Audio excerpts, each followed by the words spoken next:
All right, everybody. But I still sort of look at that as partially. All right, so let's see. It's 9:30 in the morning now. It's still Friday. It's still the 18th. Doctor's appointment's done. A little breakfast at Chick-fil-A. In fact, you can see I'm taking it home for the wife. Never go to Chick-fil-A and not bring stuff home for your wife. That's a good lesson learned. So let's see. Truck is registered. Title will be here in a couple days. Got the plates on the back. So we are a legal Maryland vehicle now. So a little bit cheaper to register this one than my Corvette. This is essentially a $5,700 tag as opposed to, I think the Corvette, the ZR1 was like 11 grand. So that's it. Onto the video. All right, so let's do part 3. So it's my life or my story, part 3, and this will be pick up where we left off. So when we left off, I was graduated from PLU, 22 years old, took my job at Mitre, jumped on a plane, landed in Boston with no one. I mean, no one within 3,000 miles that I knew.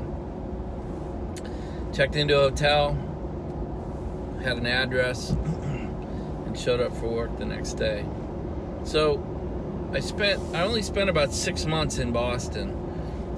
Once Mitre knew I was from Seattle and there was an opportunity maybe to go send me back home, they asked if I wanted to go help run a project out of Seattle. And so really, as December came along, I mean literally 6-7 months later, they asked if I was willing to move back home because it was a remote site. I mean, if you're from Boston, Seattle's a long ways away, so a lot of people didn't want to go to that site. So I volunteered. I said, hey, that's my home. I'll go work in this remote site. It was a tiny little office way out in the middle of nowhere compared to corporate. I think they kind of viewed it as a death march. Once you went out there, you kind of got lost in the shuffle, and corporate never really knew who you were. It didn't seem to bother me. It was kind of fun to go home with this great job and go right back to where I was from. And so I did that. But I want to stop there for a minute and talk about, I think that this one aspect of my life where a deflection point, and I proved to myself that I was willing to do anything to make it work. I was willing to do anything, kind of like getting into college. That was just, failure was not an option. And then that I proved to myself I was willing to move across the country, go out completely on my own, and make that work. So I think that's just a life lesson that I've continued to learn. So that life lesson occurred in 1986. It's still true in my life today. I am willing to do anything to make something a success. And so that's led to some crazy stories over the years since then. But so now it's as we get into 1987, I am working for Mitre back in Seattle. We actually were building, it was an Air Force project, but it was really a Saudi Arabia project. We built the Saudi Arabian Air Defense Network up until about 6, 7, 88. Saudi Arabia did not have any way to defend itself, its airspace. And so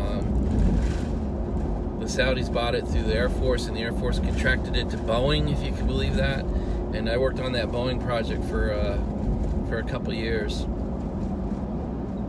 So during the 8 years from graduation, 1986, to when I started the company in 1994, those 8 years were my formulation years. That's where I told you I learned my skills, and kind of built a reputation. And so part of my skills was going out on my own, proving myself I could make it work, and that do anything I needed to do to make it a success. So my next job actually happened, Mitre asked me to fly back and forth, so I was flying from Seattle to Boston from time to time. And so the story that I'm about to tell you is really a God wink. This is something that shouldn't happen, I had no control over. But on my way, one of my flights back from Massachusetts to Seattle, I happened to be seated next to a guy who was very frustrated about all these printouts he was going through, and he just couldn't make couldn't make any sense of what his staff had been giving him, and he was obviously frustrated and pretty angrily flipping through everything, and kind of turned to me and joked and said, man, is there any way you can help me read these things? And over the course of the 6-hour or 7-hour flight, we were able to kind of work through it and kind of pull out the points and the printouts and really get this guy briefed up on his own material. And pretty much as we're landing in Seattle, he said, hey, do you want a job? I could use somebody like you. The guy's name was James Stanfield, or Jim Stanfield. I mean, I don't even know if he's still alive, to be honest. I said, absolutely, I'd love to talk to you. He actually worked for Digital Equipment Corporation, which at the time was the #2 computer company in the world, second only to IBM. So we called it DEC. It doesn't even exist anymore, if you want to know how crazy that is. The CEO is a guy named Ken Olson, and he actually said this in the early 80s, the PC is a fad, just ignore it. And that was pretty much the death knell of DEC. But I got to spend a couple years at DEC, and they ended up, because of this ability to kind of look at things I didn't know about and pull out the points and make something work, and a demonstrated ability to kind of do anything needed to make success, they actually named me kind of their troubled account rep for what they called at the time the Western area. And the Western area of the United States was basically 11 states in the western end of the United States, including Alaska, and that will come into the play in a minute. So what they did was, when an account had gotten to the point where they were like, this shit isn't going to work, you're fired as a company, I'm getting rid of you, box all this stuff up and get it out of my data center, that's when my phone rang.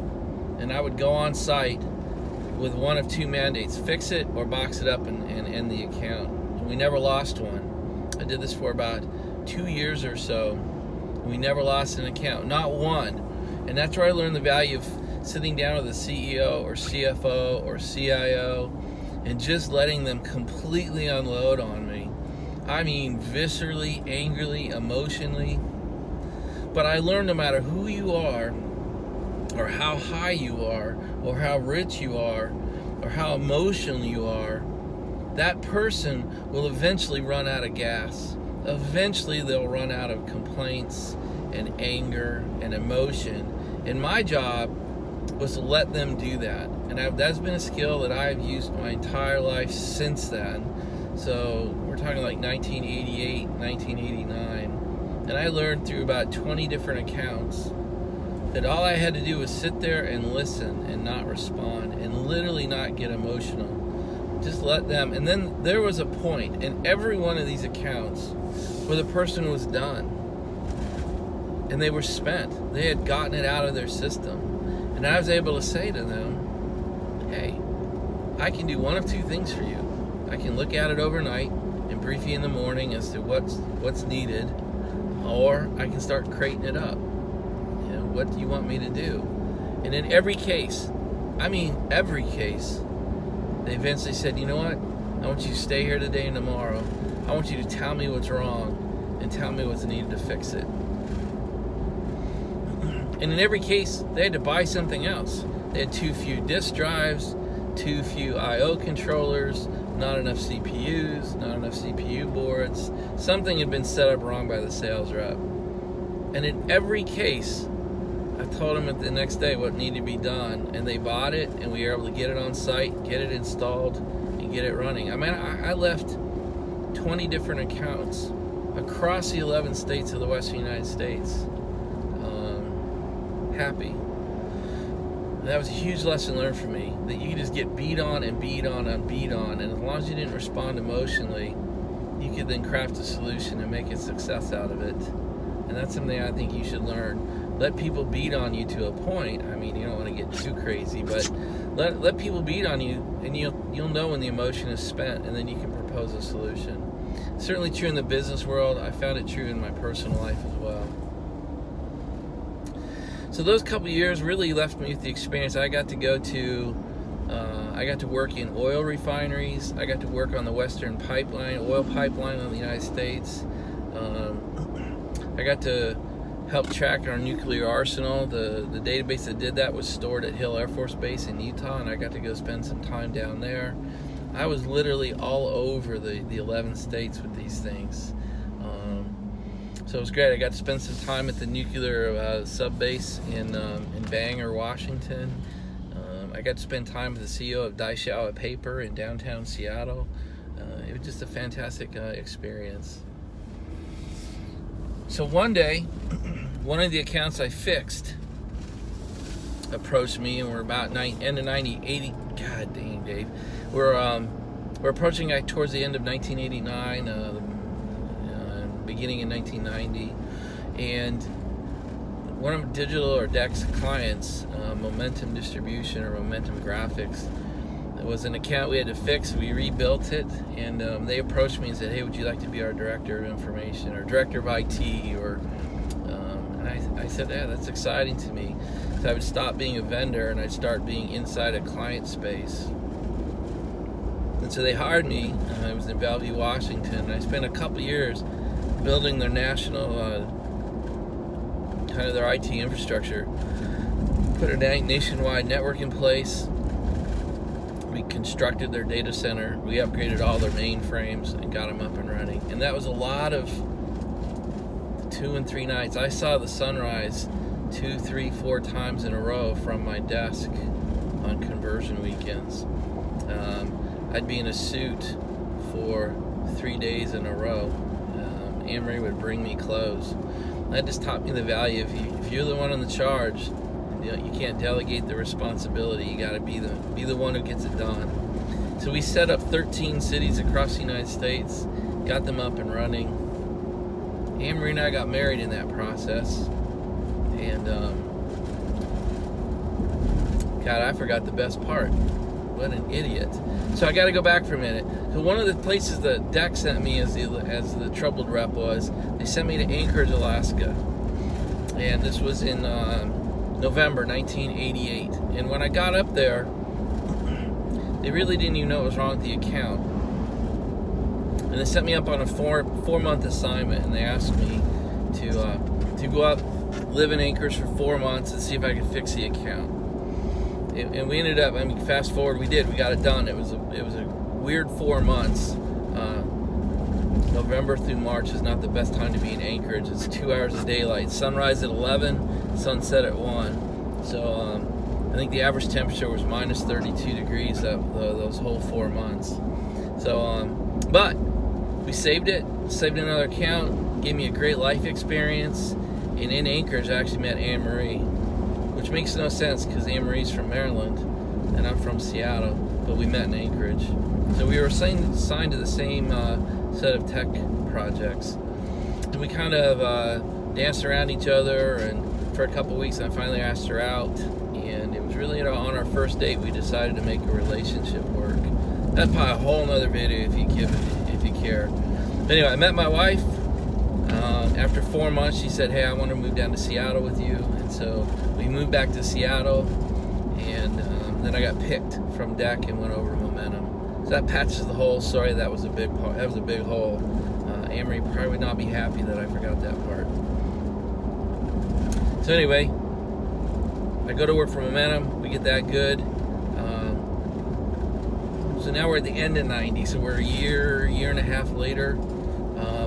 My time with Momentum's worked out nicely, and Anne-Marie decided, I could tell she needed to go home. There was what I would call a foundational crack in our marriage. And that was she needed to be at home. So I had a decision to make. Either we were going to kind of let the marriage go, or I was going to take her home. So we made the decision to take her home. So I resigned from Momentum, and we took 3 weeks and drove across the United States, and made it a nice trip. And that got us to November really of 1991, and we were home. We lived with our folks for a couple months while we bought our house, and I found a job.